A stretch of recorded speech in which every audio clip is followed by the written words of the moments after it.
जय श्री कृष्ण। राधे राधे। आज हम श्रीमद् भगवत गीता का 9वां अध्याय का अध्ययन करेंगे। आगे बढ़ने से पहले आपसे एक छोटा सा रिक्वेस्ट है। यदि आपने चैनल को सब्सक्राइब नहीं किया है तो प्लीज़ आप चैनल को सब्सक्राइब करके बेल आइकन को प्रेस कर दें, ताकि जब भी हम वीडियो को अपलोड करें आप उस वीडियो को तुरंत देख पाएँ। तो चलिए वीडियो को शुरू करते हैं। श्री भगवान बोले, तुझ दोष दुष्ट रहित भक्त के लिए इस परम गोपनीय विज्ञान सहित ज्ञान को पुनः भली भांति कहूँगा, जिसको जानकर तू दुख रूप संसार से मुक्त हो जाएगा।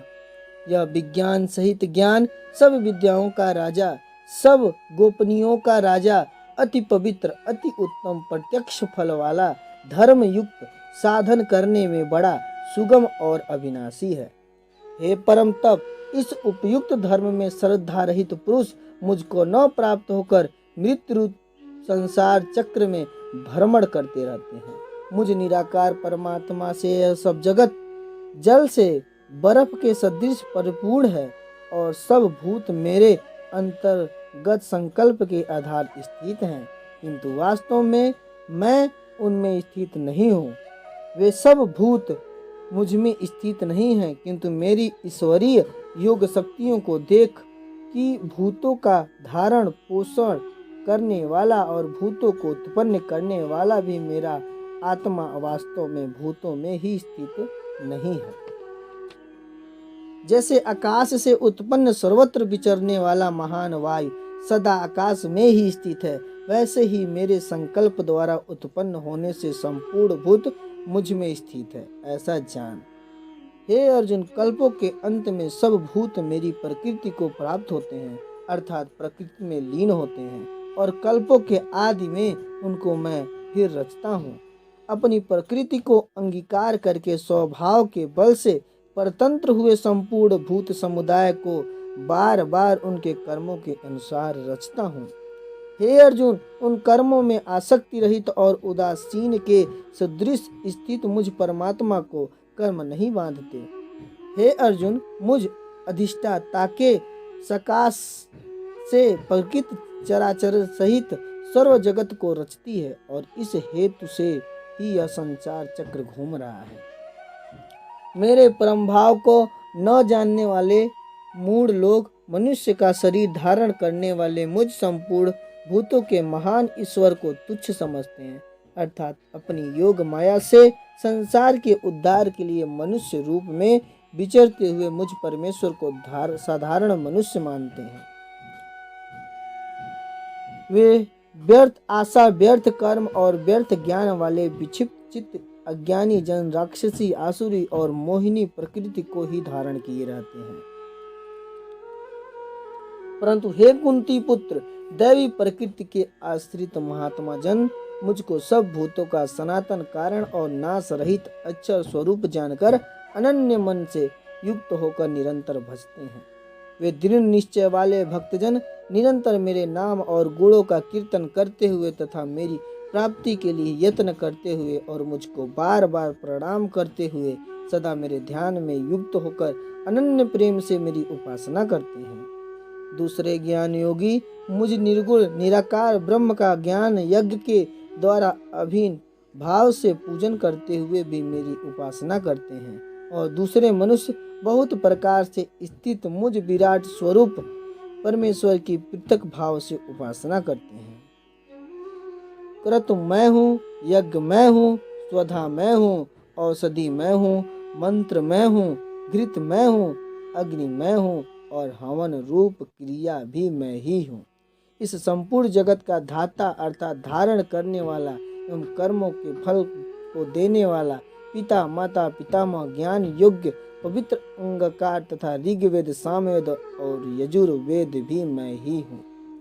प्राप्त होने योग परम धाम भरण पोषण करने वाला, सबका स्वामी, शुभ शुभ का देखने वाला, सबका वास स्थान, शरण लेने योग्य, प्रत्युपकार न चाहकर हित करने वाला, सबकी उत्पत्ति प्रलय का हेतु, स्थिति का आधार निधान और अविनाशी कारण भी मैं ही हूँ। मैं ही सूर्य रूप से तपता हूँ, वर्षा का आकर्षण करता हूँ और उससे बरसाता हूँ। हे अर्जुन, मैं ही अमृत और मृत्यु हूँ और सत असत भी मैं ही हूँ।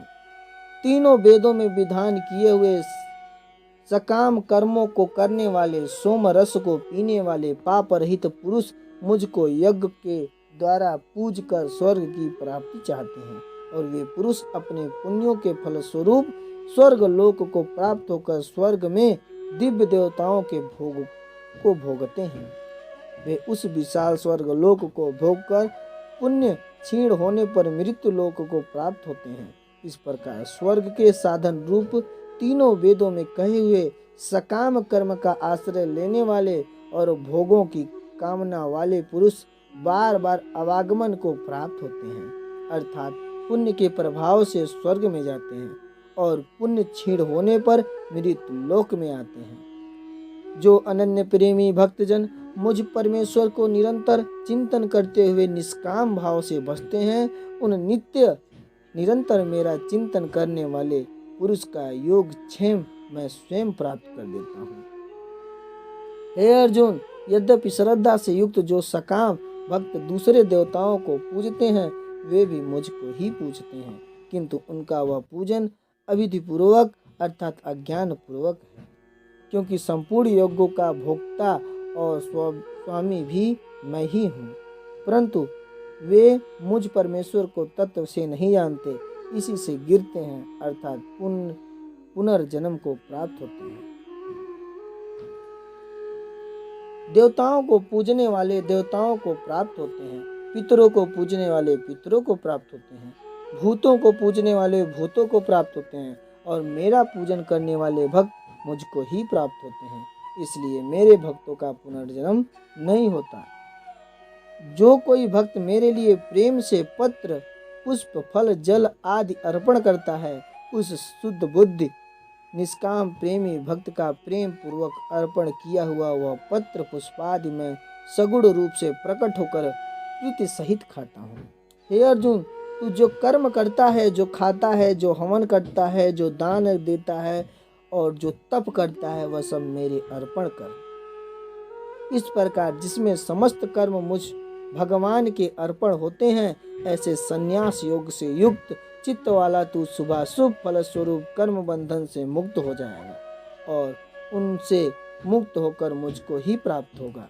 मैं सब भूतों में समभाव से व्यापक हूँ, न कोई मेरा अप्रिय है और न कोई प्रिय है, परंतु जो भक्त मुझको प्रेम से भजते हैं वह मुझ में है और मैं भी उनमें प्रत्यक्ष प्रकट हूँ। यदि कोई अतिशय दुराचारी भी अनन्य भाव से मेरा भक्त होकर मुझको भजता है, तो वह साधु ही मानने योग्य है, क्योंकि वह यथार्थ निश्चय वाला है, अर्थात उसने भली भांति निश्चय कर लिया है कि परमेश्वर के भजन के समान अन्य कुछ भी नहीं है।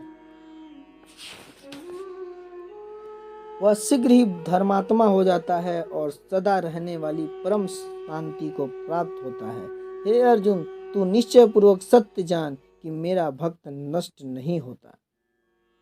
हे अर्जुन, स्त्री वैश्य शूद्र तथा पाप योनि चंडाल आदि जो कोई भी हो, वे भी मेरे शरण होकर परम गति को प्राप्त होते हैं। फिर इसमें कहना ही क्या है, जो पुण्य शील ब्राह्मण तथा राजश्री भक्तजन मेरी शरण होकर परम गति को प्राप्त होते हैं। इसलिए तू सुख रहित और क्षण भंगुर इस मनुष्य शरीर को प्राप्त होकर निरंतर मेरा ही भजन कर।